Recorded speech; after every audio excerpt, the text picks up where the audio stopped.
పాణి తపస్సుకు మెచ్చి శివుడు ప్రత్యక్షమై అతను కోరిన వరమివ్వడంతో సంతోషభరితుడైన పాణి వర్షులు వారిని కలుస్తాడు. ఆ విధంగా వరరుచితో పాండిత్య పోటీకి దిగిన పాణి శివానుగ్రహంతో గెలవడంతో శివుని ఆగ్రహానికి గురైన వరరుచి పశ్చాత్తాపం చెంది తను కూడా శివతపస్సుకి అడవులకెళ్తాడు. ఆ విధంగా ఒంటరిదైన ఉపకోశపైన దుష్టుడైన హిరణ్యగుప్తుడు కన్నేసి తన స్నేహితులతో కలిసి ఆమెనెలాగైనా లొంగదీసుకోవాలని పథకం పన్నుతారు.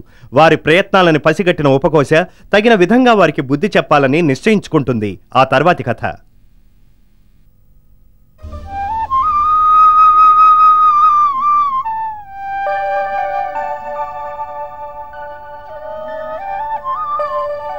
మహారాజులకు ప్రణామాలు. మా పండితవర్యులు వరరుచి గారి అర్థంకి ఉపకోసమ్మ గారు మిమ్మల్ని కలుసుకొని వారి ఆవేదనను విన్నవించుకోవాలనుకుంటున్నారు మహారాజా. ప్రవేశపెట్టుము. చిత్తం.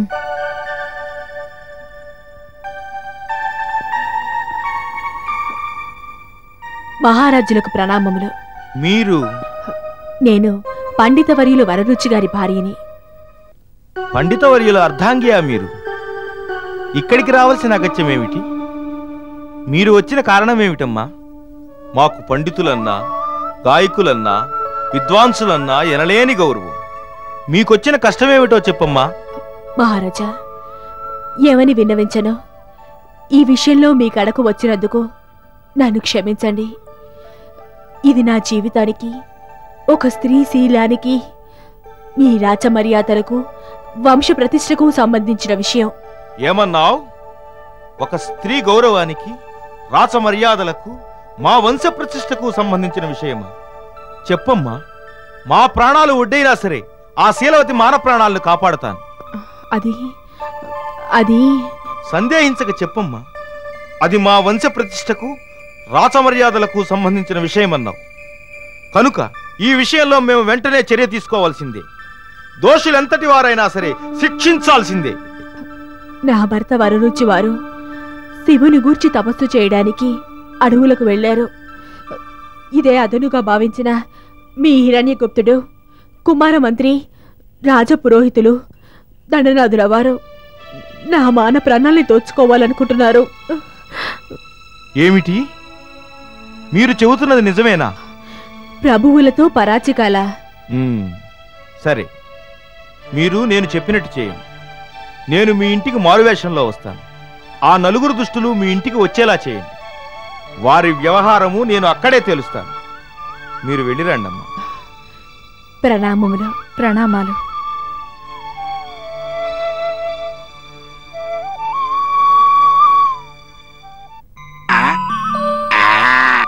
మగధీరులు హిరణ్యగుప్తులు వారికి ఇవే మా ప్రణయాభివందనాలు. ఎవరో అమీష, నా హృదయరాణి ఉపకోశ నెచ్చెలి చెలి యావంది. నాతో జోడీకి సిద్ధమందా? నా బతుకు బంగారం చేస్తానందా? నవ్వితే నవరత్నాలు ఏరుకోమందా నా ఉపకోశ? యావందా మీష?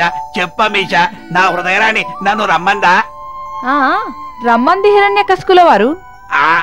నేను హిరణ్యకశిపుణ్ణి కాదు, హిరణ్య గుప్తుణ్ణి. నా పేరు మరిచావా అమీష? తెలుసులేండి. విరహాలో పడిపోయి మీ పేరు మీరే మరిచారేమోనని పరీక్షించా. సరే గాని ఇంతకే ఒప్పుకోసేవంది. యావందా మీష? చెప్పమీష, నన్ను రమ్మందా? ఏమంది? మిమ్మల్ని తనింటికి రమ్మని ఆహ్వానించింది కూడా. ఎప్పుడు అమీష? ఇప్పుడేరా? ఇప్పుడా? ఈ పగటి పూటనా? ఆహా, అది కుదరదు.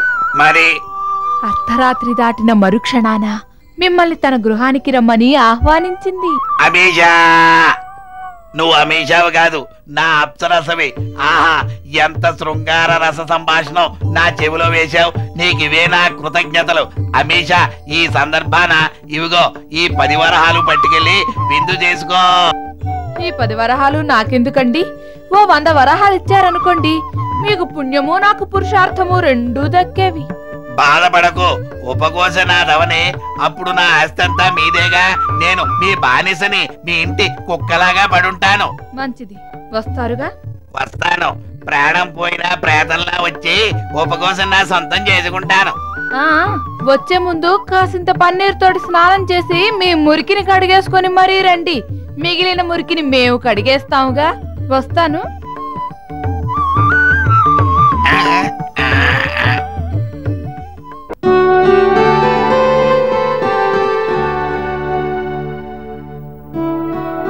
అమీషా, వచ్చావా?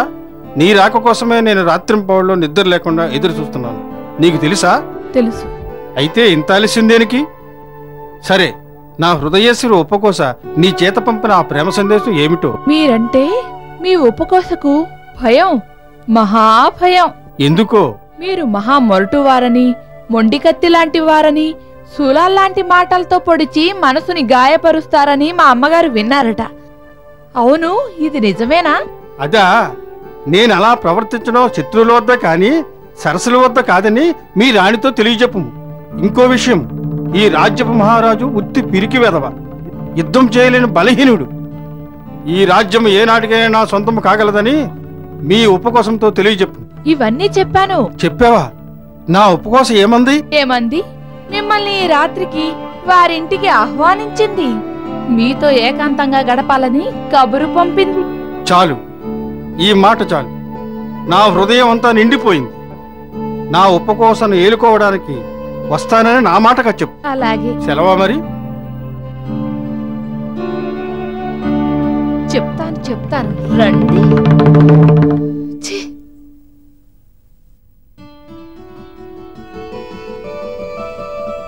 కుమారమంత్రి వందనాలు. ఎవరు? ఎవరది? కుమారమంత్రి మన్మథ కుమారా. ఎవరు? ఎవరది? నాతో వేలకొల్లమనక తక్షణం నా ముందుకు రండి, లేదా మరణశిక్ష విధిస్తాను. ఆవేశపడకండి. అంత కోపం ఎందులకో? మీకోసం మా ఉపకోసమ్మ గారి దగ్గర నుండి సందేశం తీసుకొచ్చాను. అమీషా, నీవా? నేను పిలువకున్నా నీవు నా కోసం వచ్చావంటే ఇది ఖచ్చితంగా వలపు రామాయణమై ఉంటుంది కదూ? అవునవును. భలారే, నేను ఎంత అదృష్టవంతుణ్ణి! ఎందుకు? ఏ విషయంలో? నీ రాకలో నా రాణి ఉపకోశ వలపుల రేఖ కనబడుతోంది కదూ? అవును. అలాగా? చెప్పు, ఏమంది నా రాణి? నన్ను ప్రేమించానందా? పెళ్లాడతానందా? ఏమంది? ఏమీ అనలేదు. కంగారు పడకండి. ఈ రోజు రాత్రి ఆమె అతిథిగా తన గృహానికి విచ్చేయమన్నారు. నిజంగానా? ఏ సమయాన రమ్మంది? చెప్పు చెప్పు. వేకువజామునే కోడి కూసి కూయక ముందే అందరూ ఆదమర్చి నిద్రిస్తున్న వేళ. భలారే, వస్తాను. 600 ప్రళయ భూకంపాలు వచ్చినా నేను వస్తాను. మీ ఉపకోశను కనికరిస్తాను, వలపుల హారతిస్తాను. ఇదే నా మాటగా చెప్పు. వెళ్ళు. సరి, ఇక మీ పని సరి. అదే లేదండి, మీరు చేస్తున్న పని సరి అంటున్నాను. సరే వెళ్ళిరా.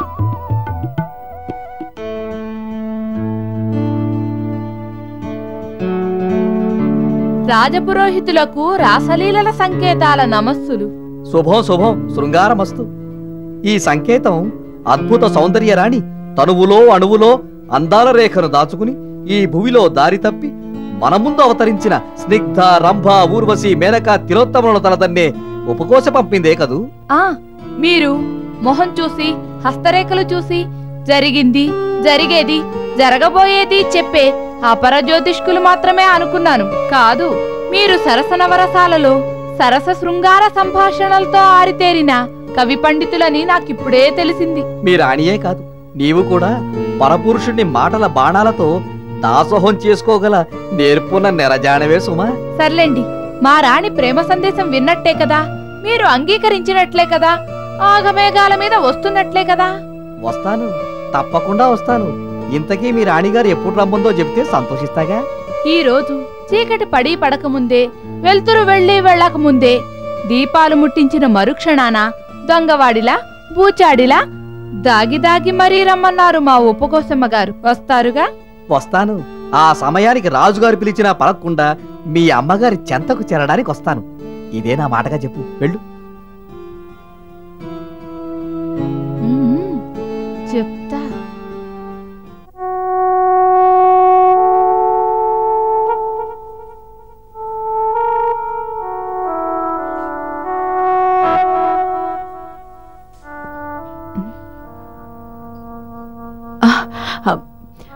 మహారాజులకు స్వాగతం. ఏమిటమ్మా? నా సామ్రాజ్య పురవీధుల్లో ఒంటరిగా సంచరిస్తూ పౌరులందరితో సంభాషిస్తూ వచ్చాను. ఎవరూ నన్ను గుర్తుపట్టలేదు.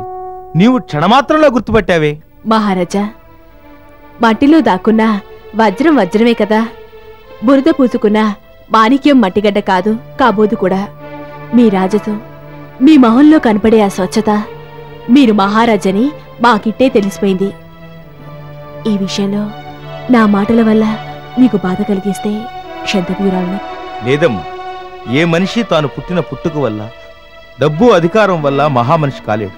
తాను చేసే మంచి పనుల వల్ల ఆ పనులు ప్రజల అంగీకారం పొందినట్లయితే వాడు ప్రజల మనిషి కాగలడు. రాజే కాదు, మహారాజు కాగలడు. కానీ ప్రజల్ని రక్షించలేని రాజు రాజు కాడు. వాడొక దిష్టిబొమ్మని నా నమ్మకం. ఏమంటావు? తమరు మహారాజులే కాదు, మహాపండితులు కూడా. తమరి మనసులో ఇంతటి ఉన్నతమైన ఆశయాలున్నాయన్న విషయం తెలిసి నేను మహా ఆనందపడిపోతున్నాను మహారాజా. నా రాజ్యంలో నాకు కుడి ఎడమలుగా ఉండి నా బాధ్యతలు పంచుకుంటూ నా రాజ్యాన్ని రక్షించవలసిన నా సహచరులే నిన్ను నీ అందాన్ని కబళించాలని చూడటం అమానుషం. మరో మగవాడి అర్ధాంగమే నిన్ను బతివిలాడి భయపెట్టి తమదానిగా చేసుకోవాలనుకోవటం మహాపాపం. ఆ పాపులు నేను క్షమించను. ఇంతకు వచ్చారా మా దుర్మార్గులు? రాలేదు ప్రభు, వచ్చే వేళయింది. రాణి, వాళ్ళ తలను నరికించి సింహద్వారానికి వేలాడదీస్తాను. మహారాజా, ప్రజల్ని రక్షించాల్సిన మీవారే తమ అవసరాలకు ఆ ప్రజల మానాభిమానాల్ని ఎంత నీచంగా దోచుకోవడానికి ప్రయత్నిస్తున్నారో మీ కళ్ళారా మీరే చూతురుగాని. రండి, తమరలా పక్క గదిలో దాక్కుని మీ వారి లీలలన్నీ పరిశీలిదురుగాని. అలాగేనమ్మా, పద.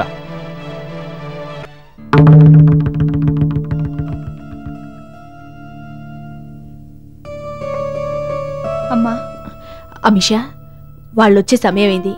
ఒక్కొక్కరిని ఆహ్వానిస్తూ ఉండు. అలాగే. ఓ కుమారమంత్రి గారా, స్వాగతం సుస్వాగతం. రండి. నిజంగా నీ ప్రేమ లభించడం నా అదృష్టం ఉపకోశ.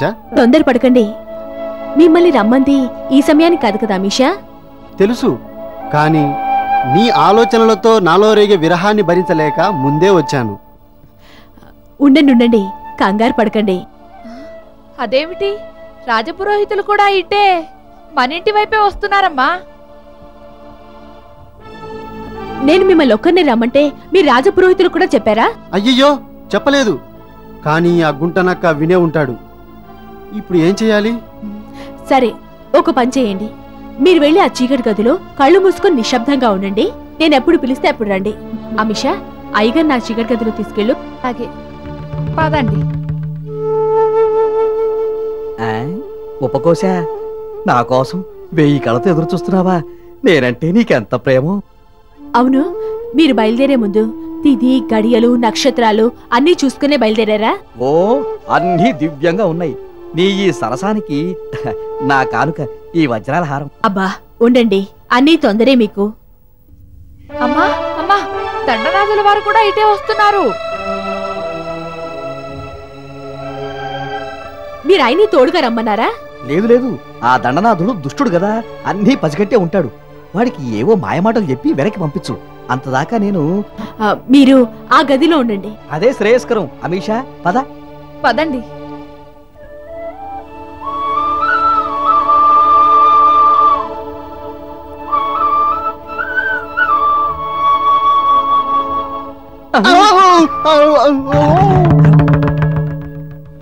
ఉపకోశ, వచ్చేసా. అదేమిటి, మీరు ఈ వేళెప్పుడు వచ్చారు? మిమ్మల్ని రమ్మంది అర్ధరాత్రి దాటిన తర్వాత కదా? నిజమే, కానీ ముందే వచ్చేసా. నీకేమైనా అభ్యంతరమా? అభ్యంతరం అంటే చాలా ఉంది. ఈ వేళప్పుడు నేను శివపూజ చేసుకోవాలి. అమ్మా, హిరణ్యగుప్తుల వారు కూడా ఇటే వస్తున్నారు. ఉపకోశ. అయ్యో, ఇప్పుడు ఎలాగా? వాడిని ఇక్కడే చంపి వాడి శరీరాన్ని కాకులకి గద్దలకి వేస్తాను. వదొద్దు, మీరు ఆవేశపడకండి. శృంగార రసంలో బీభత్స రసం కలవకూడదు. ఆ మిషా, దండరాజుల వారిని చీకటి గదిలోకి తీసుకెళ్ళు. చీకటి కదా? ఎందుకు? దొంగలా దాక్కోవడానికి. తప్పదా? తప్పదు, వెళ్ళండి. సరే, పదా.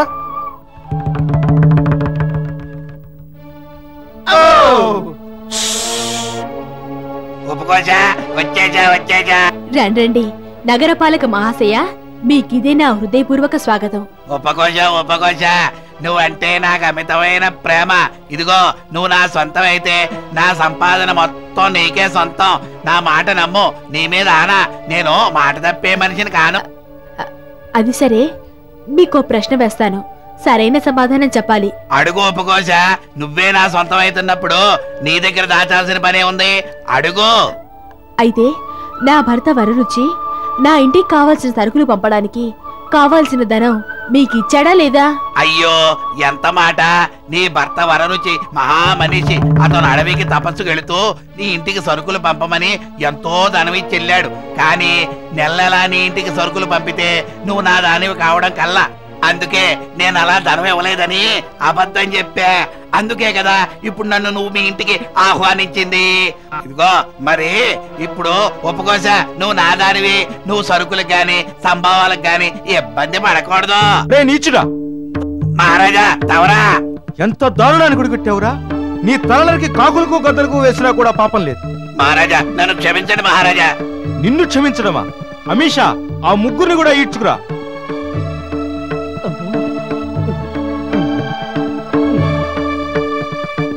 ప్రభు, మమ్మల్ని మన్నించండి ప్రభు. మాకు మరణశిక్ష విధించకండి ప్రభు. బుద్ధి గడ్డి తిని కామం తలకెక్కి ఆ మహాపతివ్రతను సొంతం చేసుకోవాలనుకున్నాను ప్రభు. మనకి క్షమించండి ప్రభు. మిమ్మల్ని క్షమించవలసింది నేను కాదు, ఆ మహాపతివ్రత ఉపకోశమ్మ. ఆడది ఒంటరిగా ఉందని దొంగ తీసుకోవడానికి కుట్రవన్నారే, అది మహానేరం. ఆ నేరానికి శిక్ష ఏమిటో తెలుసా? శిరచ్ఛేదనం. ప్రభు! అమ్మా, మమ్మల్ని క్షమించండి అమ్మా. అయ్యో. మా తప్పు మన్నించండి అమ్మా. అమ్మా, మహారాజా, ఈ నలుగురు వాళ్ళ తప్పులు వాళ్ళు తెలుసుకున్నారు. క్షమించమని ప్రాధేయపడుతున్నారు. నా అందం మీద కన్నేసి నన్ను లొంగు తీసుకోవడానికి వీళ్ళు చేసిన ప్రయత్నాలను సాక్ష్యాలతో సహా నిరూపించాలని మిమ్మల్ని కలిసి అర్థించి మీ సహకారంతో ఈ నలుగురు నిజస్వరూపాలు బయటపెట్టగలిగాను. వీళ్లకు మరణశిక్ష కాకుండా దేశ బహిష్కరణ శిక్ష విధించండి ప్రభు. అది చాలనుకుంటాను. అమ్మా ఉపకోశ, నీ దయాద్ర హృదయానికి సంతుష్టున్నేనా? వీళ్లంతా నా రాజ్యంలో ఉన్నతమైన పదవులు నిర్వహిస్తూ నిన్ను తమదానిగా చేసుకోవాలనుకోవటం నేరం. ఆ నేరానికి శిక్ష ఏమిటో తెలుసా? శిరచ్ఛేదనమే. కానీ నీ కోరిక మేరకు దానిని దేశ బహిష్కరణ కింద మార్చాను. వరరుచి వచ్చే వరకు నీ కుటుంబానికి కావలసిన సంబారాలన్నీ నేనే స్వయంగా నిర్వహిస్తాను. ఇక మీరు వెళ్ళండి. వస్తా మహారాజా, వస్తామమ్మా.